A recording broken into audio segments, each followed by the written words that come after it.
I'm a pretty prolific writer. I've written for like the New York Times, the Harvard Business Review, Fortune magazine, and so forth. But also active as an investor and an advisor, and as a portfolio manager, among other things. I actually run an ETF that trades on the TSX that invests into companies harnessing new technologies. So I kind of see it from all angles. And the most recent addition to this is that I've written this new book, as you pointed out, Web3, Charting the Internet's Next Economic and Cultural Frontier, which is out in September. And I hope will be the first big book to explain to a mainstream audience why Web3 is important, and why, as business owners, as investors, as anyone who cares about the future, why you should understand this new thing. Well, let's start with that. So we've heard this idea of Web 1.0, Web 2.0, Web 3.0. Let's just go straight to Web 3.0.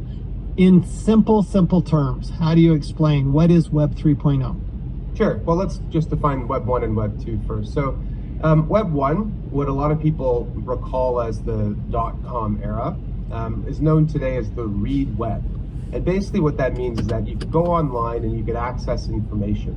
You could read information. And a lot of the early websites in the 90s really resembled things that had come before. So you could, go and look at the classifieds or the sports scores or check the weather or something like that. And the web is really sort of this broadcast medium, a lot like TV or radio, the stuff that had come before. In the early 2000s, the combination of evolving user behavior and some new technologies created a new kind of web, Web 2. What we now know as the read-write web. So basically, not only can you use the web as a way to access information, but you can upload your own content. You can, write to the web. You can share information. You can create communities. You can collaborate. You can, build social networks. You can do all of this stuff. The web went from a broadcast medium to a communication medium, and that was a huge leap forward. And I think a lot of people hoped that Web 2 was going to usher in a new age of, mass collaboration and participation in business and politics and a bunch of other things. And what ended up happening was a lot of the value that was captured in Web 2 accrued to a handful of huge platforms, companies like Facebook, for example, that took the most valuable asset of Web 2, which was your data, and sold it to advertisers. And so I think in a lot of respects, the promise of that open web was really unfulfilled. So now enter Web 3, the read, write, own web. So not only is the web a way to read information, to access content, to consume information, not only is it a way to write to the web, that is, program the web, upload your own content, communicate, and so forth, but it's a new platform for us to own the asset class of the digital age. And that means owning our own data, owning our own identities, and owning the digital assets that I think are going to be foundational to the next era of business. What underpins all of Web 3 is this technology known as blockchain. And without getting into the specifics, you can basically just think of blockchain as the first digital medium for value, a way to move and store and manage value peer-to-peer without the need for an intermediary. And that, in the same way that the web is sort of like a peer-to-peer network of information, blockchain allows us to do the same for assets. So this new ownership layer of the web, I think, is going to transform a lot of industries, from finance to culture and everything in between. So how does blockchain do that? So blockchain is a distributed ledger. So you can think of a traditional, like very simply put, like in a normal transaction between parties, you've got an intermediary, a middleman, like a bank. And a bank maintains a ledger of transactions. So, debits and credits, who owes what to whom, who owns what, and so forth. And for maintaining this ledger and for acting as a trusted third party, they get compensated, right? And banks obviously can get compensated really well, as we well know. What a blockchain is a distributed ledger. So rather than the ledger of transactions and ownership sitting inside of a single company, like a bank, it is distributed across all the computers that are connected to a specific network. So everybody can see up-to-date entries in that ledger, and everyone can trust the information in that ledger is accurate, but no single entity can alter what is in that ledger. The only way that that ledger can be updated or amended in any way is when the whole network reaches consensus. So basically, it takes the trust function from something that happens inside of a siloed company like a bank and distributes it across the network. So if you look at a blockchain is basically a record of transactions that took place in a network, in any asset. Can be, cryptocurrencies, but it can be anything of value, and I'm happy to explain that in more detail, and gives us a way to know that we can move and store these assets peer-to-peer. And that is, more than anything, one of the big breakthroughs, I think, in technology and finance. I don't want to go on too much of a tangent, but in the Middle Ages, there was this really famous mathematician named Luca Pacioli, and he developed this concept known as double entry bookkeeping. Basically, the idea that for every transaction, you record a debit and a credit, and in the end, the transaction has to balance, which is why we call it a balance sheet.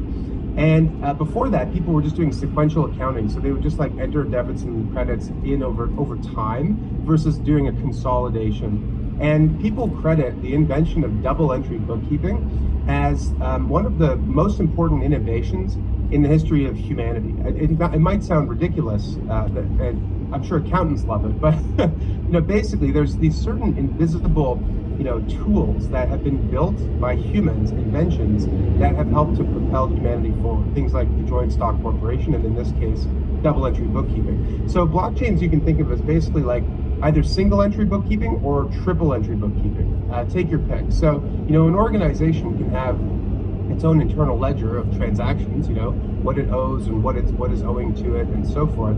But it also has this third entry, this immutable, distributed, trusted ledger that not only they but all parties can see, and that everyone can rely on as a single source of truth.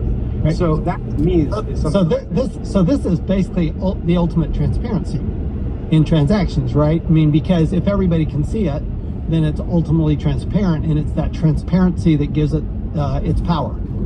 Yeah, that's right. And not only that, it's a ledger that is infinitely programmable. And basically what that means is that you can use it to express anything of value.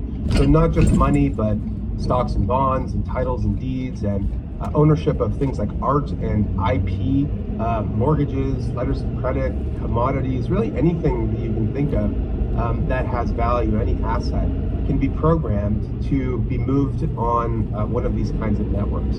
And that's why people are so excited about the potential of blockchain and Web3 and the idea of tokens being this new sort of frontier for us to imagine new kinds of assets and new kinds of business models.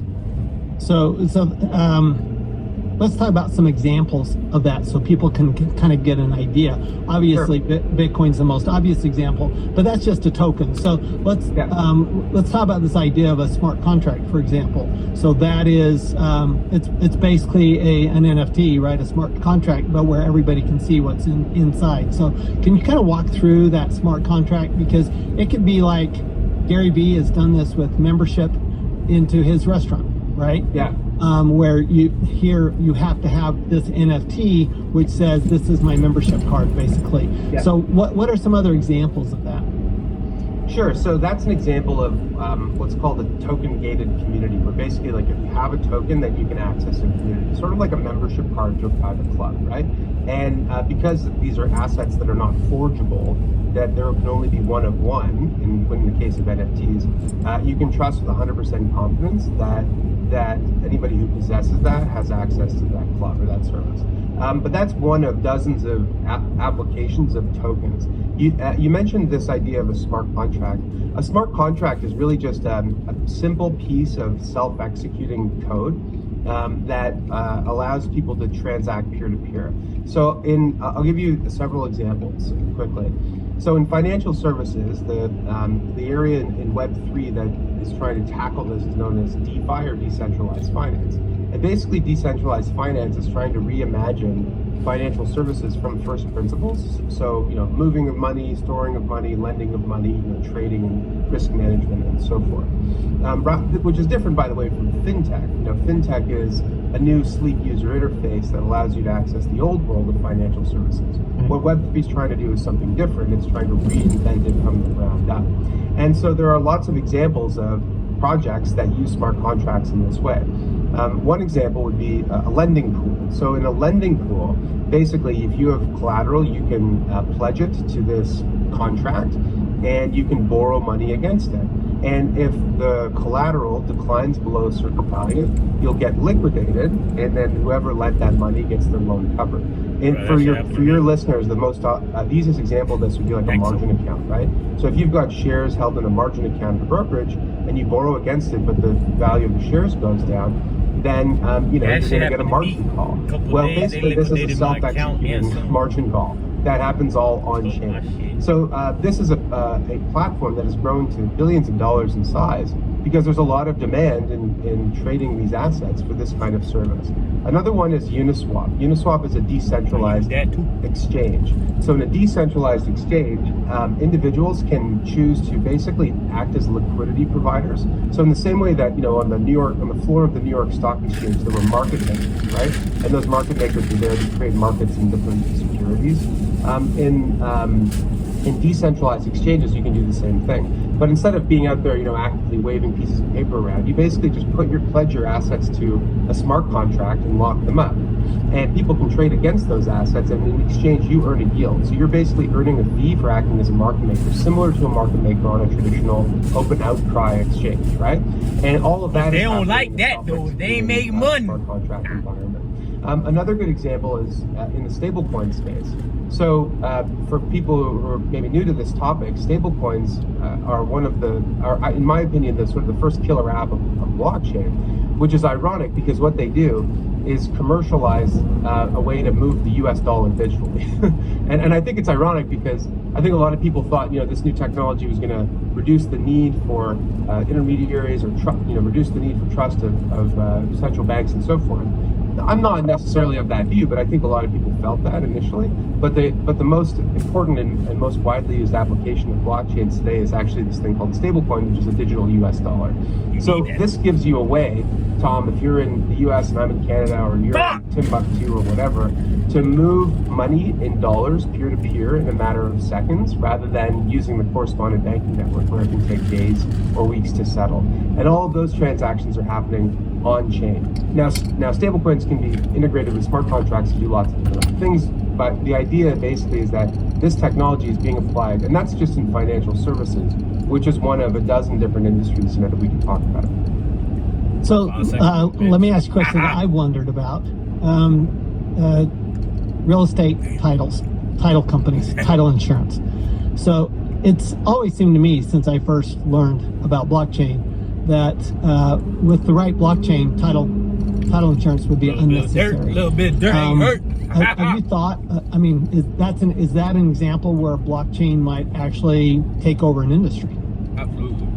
I think it's certainly possible. I think that a lot of times this new technology is running up against some form of legacy infrastructure or installed base of technology, or just old habits of doing things that make it practically quite difficult to do. And I think honestly that real estate is a really good example of that. Or at least I would say the idea of using a blockchain to record titles and deeds to property, that is an example of where I think it will take a long time to change hands. Because there's a couple things you have to consider here. Number one, if you want to use a blockchain, then you have to, you better believe or know that the transactions that happen are valid, because blockchains are not amendable.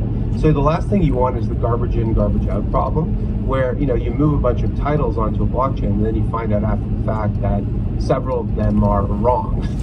And then you actually haven't solved the problem, you've made it worse in a way. So that's something that's worth considering. But one area that is really interesting is in the tokenization of real world assets. So there are a lot of people, I live in Toronto, Canada, where the real estate market is out of reach, unfortunately, for a lot of people. But it's an asset class that I think a lot of people would love to get some exposure to. And you could, I guess, buy a bunch of houses and put it into a mutual fund and sell units of the fund. Another thing that you can do, though, is to take assets and fractionalize them and turn them into tokens. So the token gives you a claim on a piece of the underlying asset. Now, in a way, a stablecoin is already a version of this. It's a token that gives you a claim on a dollar, the US dollar. But you could do the same thing, and people are, just to be clear, this is already happening in several different areas. So I don't want to get too jargony here, but you mentioned NFTs. One of the very unfortunate words people are using to describe this is a thing called a phygital, which basically is a combination of physical and digital, where you have a digital asset that gives you some claim on a physical asset. And that physical asset can be everything from a piece of art to a piece of real estate to a fraction of a dollar or a bar of gold or really anything. And that to me is really exciting because you don't have to reinvent the wheel land titling system for something like that to work. You just need to start dealing in individual assets and finding utility, and finding, if you find a market, then people are going to do more. So one of the things that people like about the stock market is that it's called an efficient market, right? It's easy to transact. You have so many buyers and so many sellers that the value is always technically accurate because of all the buyers and the sellers that you have, and the small dollar amount of the transactions, because basically what you've done is fractionalized a company. That's all you've done with the stock market. Do you see that happening then with real estate, with franchises, with other non-traditional assets that are very inefficient right now? Do you see that efficiency coming to the marketplace through that tokenization? Absolutely. Well, it's such an interesting question. So, the stock market is efficient in that, they say, Warren Buffett says the stock market's a voting machine in the short term and a weighing machine in the long term, right? So in the long term, the mechanism of the market is really good at pricing assets, and so that makes it difficult to generate outsized returns, right? That's the sort of efficient market thesis. I do think that when it comes to market infrastructure, the stock market, there's lots of room for improvement, especially when it comes to cross-border trades. People still buy ADRs of European stocks in New York 50 years after they were invented. It seems odd to me that there isn't a global liquid market for financial assets that trades 24/7 in all manner of assets, including securities and companies. So, to me, that's an example of an area of improvement. But I also think that you're correct that there's no reason why we can't build marketplaces for other assets that have been traditionally illiquid. And that raises a deeper philosophical question, which is that a lot of economists would say that money was invented to solve the problem of barter. Because in a marketplace, if someone's got a sheep and you've got a cow, how do you do the trade, right? A cow might be worth 1.5 sheep. Well, how do you get a half a sheep, So we create this thing called money, which acts as this kind of useless medium, but useful in context, to address this issue of the problem of barter. But in an environment where there's a marketplace for most assets and all assets are liquid, then the probability of finding a person who wants what you want, or a person on the other side of the transaction where, I might own shares of Microsoft, right? And I might want to sell that Microsoft in order to buy a house, or to, buy a plane ticket, or to, buy shares of another company. The first thing I do, what do? I have to sell it to cash, and then I have to take that cash and buy something else. So there's a theoretical kind of argument to be made that in a market where all assets are liquid, then you can trade what you have for what you want instantly without having to go through money itself. And there's a lot of actually interesting Web3 projects that are addressing this issue. One is called Anoma, and it's trying to build basically a marketplace where a blind pool, so people are familiar with sort of how markets work, where you can put a bid in for something, and if there's someone on the other side who can match that trade, then it can execute automatically, and that can happen in any kind of asset. So that's very much the far frontier of Web3. I'm not suggesting that that's tomorrow's story, but in my opinion, that is one of the most exciting areas. I'm glad you raised it, where innovation is happening in the space. So how does AI play into this? Because I don't think that it seems impossible to separate what blockchain technology will do from how AI then can be used even to manipulate things. So how do you see those two working together? Well, I can tell you that AI is one of the most important technologies of the second digital age. And I think that's the best way for people to really think about it. In the first digital age, we had a number of different technologies all kind of emerging. We had, computers, PCs, mobile telephony, the internet, etc. And they were all viewed as these distinct technologies, but over time they converged, right? And I think the same thing is going to happen now, where people talk about blockchains and AI and the Internet of Things and robotics and virtual reality and augmented reality. But over time, I think we're going to see a convergence of these different technologies into one single thing. I believe, or not in one single thing, but they're going to be so intertwined with each other that we're going to think of them as one single thing. So, I think in a future where you've got billions of people, trillions of connected devices, autonomous AI agents, not to mention smart contracts and corporations and everything else in between, needing to prove their identity, to transact, move value, to establish trust, to collaborate. That's not going to happen with existing financial tools, and it's probably not going to be through existing platforms, technology platforms. We need a new kind of operating system for the digital age, and I think that the convergence of AI and blockchain is really what's going to help us get there. So it almost sounds like blockchain is what protects us from the nefarious side of AI. The concern, of course, for performers, anybody that has a, is a